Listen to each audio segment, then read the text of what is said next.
Tabung ni jorani te kaisa nangkungma koktuma iaba tablete brown sugar ni te kubuni fek jangnai manei fanla thangpro melagor thanani police bai romjakha drugs fanlai Jahangir Hussain aboni logi kaisa bike tabung ni jorani te kaisa nangkungma koktuma iaba tablete brown sugar ni te kubuni fek jangnai manei fanla thangpro melagor thanani police bai romjakha drugs fanlai Jahangir Hussain aboni logi kaisa bike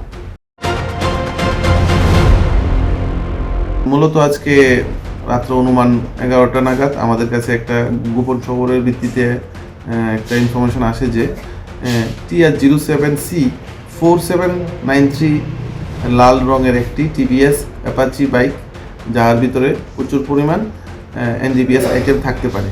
তো accordingly আমরা থানার সামনে একটি emboss পাতি। Sir বাইকটা কোন জায়গা থেকে আইতে রয়েছে?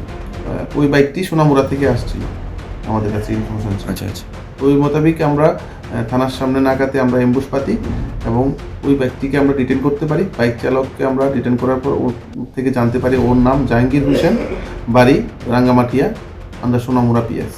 তো অ্যাকর্ডিংলি আমরা আগে থেকেই ডিসিএম স্যারকে আমরা আগে থেকেই মেসেজ করে দিয়েছিলাম। তো অ্যাকর্ডিংলি ডিসিএম স্যারও উপস্থিত ছিলেন। ডিসিএম স্যারের সামনে এবং আরেকজন গভর্নমেন্ট উইটনেসের সামনে আমরা ওই বাইকটি এবং তাকে তল্লাশি করে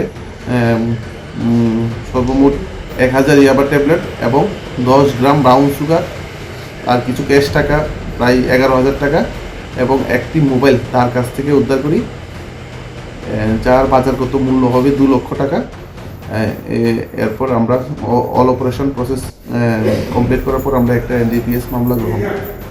স্যার মানে হঠাৎ সুনামপুরা থেকে বাইক মেলাগড় দিকে আসছে, আমরা অধিকাংশ দেখি যে বেশিরভাগে এসব দ্রব্য মূল্যবান নেশা সামগ্রীগুলি বেশিরভাগই সুনামপুরে দেয়। মানে এটা মানে কি এখানকার মেলাগড় বা কোনো জায়গা কি বিক্রি করার উদ্দেশ্যে আনছিল? মানে এই বিষয়ে কোনো ইনফরমেশন আছে স্যার? হ্যাঁ, এদিকেই মানে এটা মেলাগড় দিয়ে যাবে, হয়তো উদয়পুর অথবা অন্য কোনো জায়গাতে এটা নিয়ে যাবে ক্যারি করে।